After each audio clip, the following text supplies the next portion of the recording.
welcome back to my YouTube channel. My name is Ngobile Shabane and this is Nugget for Your Wallet, a place where we share pockets of tips and wisdom on personal finance. Thank you so much for clicking on this video. I hope there's something that you are going to learn.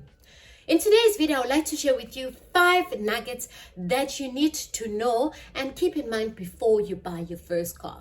These are 5 things that I really wish I fully understood before I bought my first car, and I would like to share them with you so that you can make the best financial decision for you.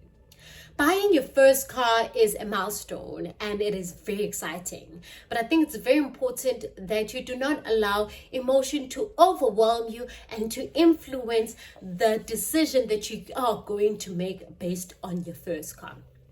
And I think it's also very important that you do not allow the society to dictate to you what model of first car you need to buy.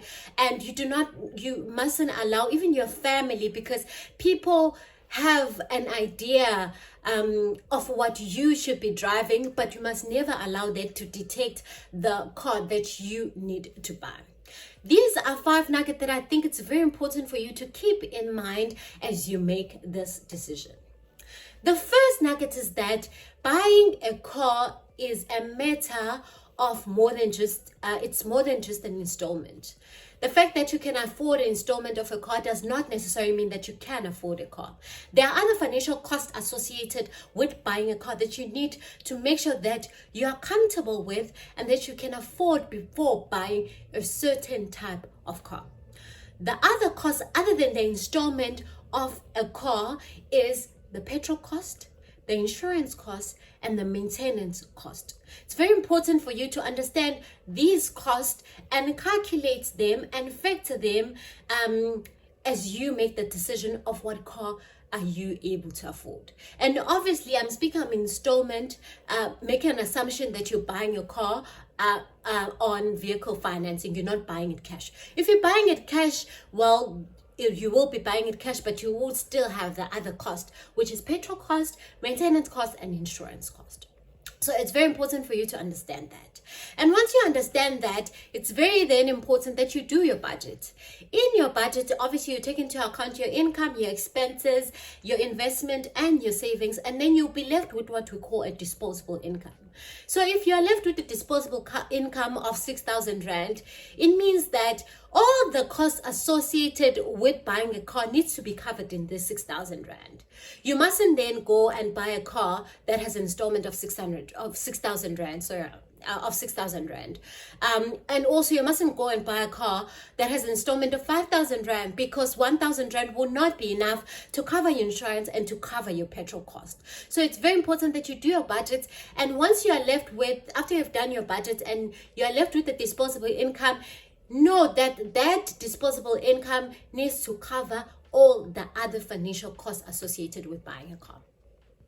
The second thing, once you have then the disposable income, say 6,000 Rand in my example, go online, do your research.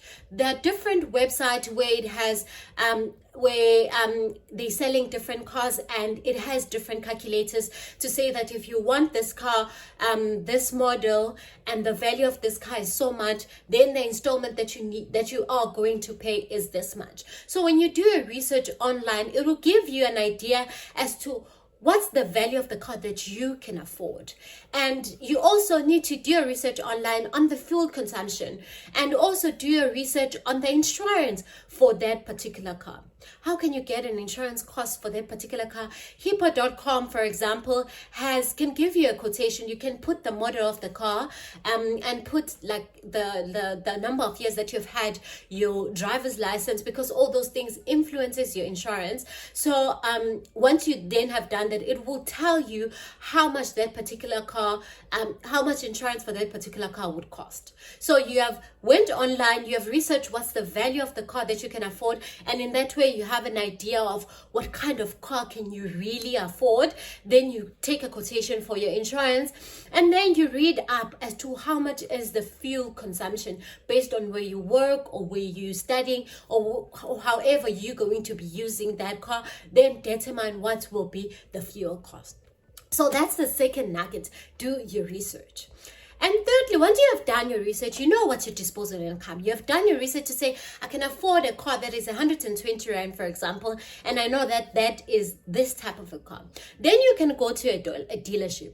When you go to a dealership, make sure that you have done these first two things that I spoke about, because salesmen will try to convince you otherwise. They will try and convince you that you deserve a better car, that you deserve a car that has a more value. But you need to always remember that salesmen have their own agenda, and that you need not to allow them to persuade you or to change your mind on the car that you wanting to buy, or rather on the value of the car that you wanting to buy, because that would influence your installment, it will influence all the other costs, and you don't want to end up living beyond your means. So as you go there, make sure that you have made up your mind.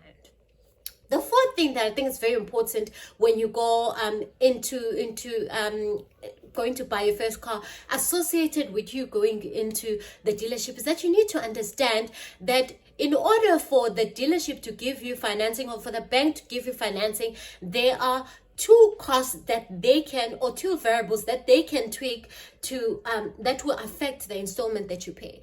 And those two aspect that would influence your installment is interest rate and balloon payment.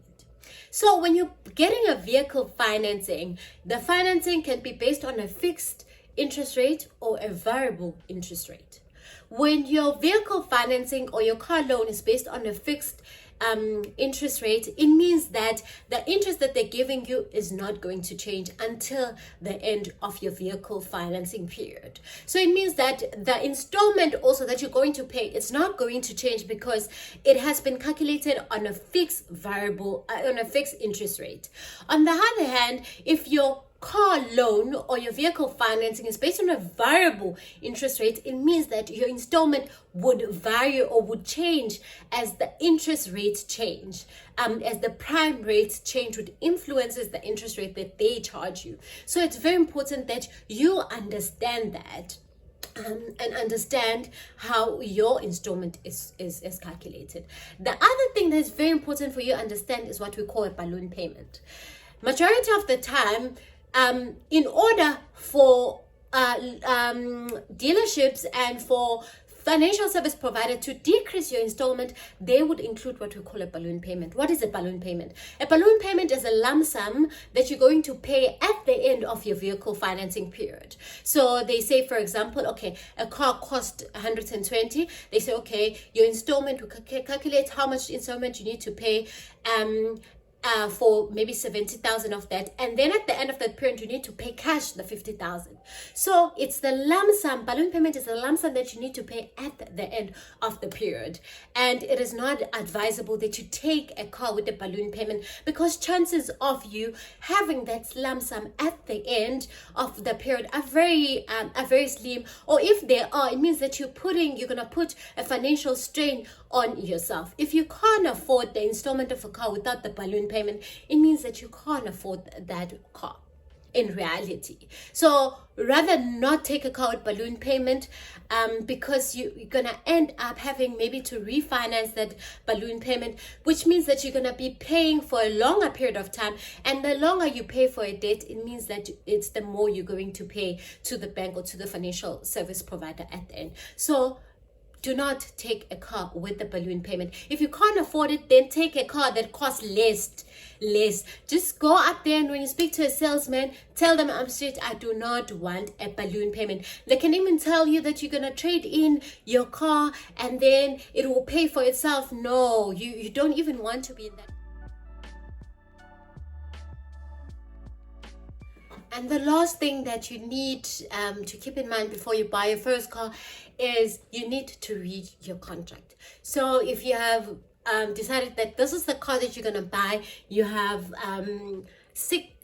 or you have asked for a vehicle financing or a car loan, they're going to give you a contract. Please do not rush to sign that contract. Take your time. Make sure that you read and understand every single thing. So make sure that you understand what is contained in that contract and what you are agreeing to. So before you rush to put your signature and have that car. Take the contract home rather and come back the following day, or make sure that you sit down, you read the contract and understand exactly what is contained in there so that you make an informed decision.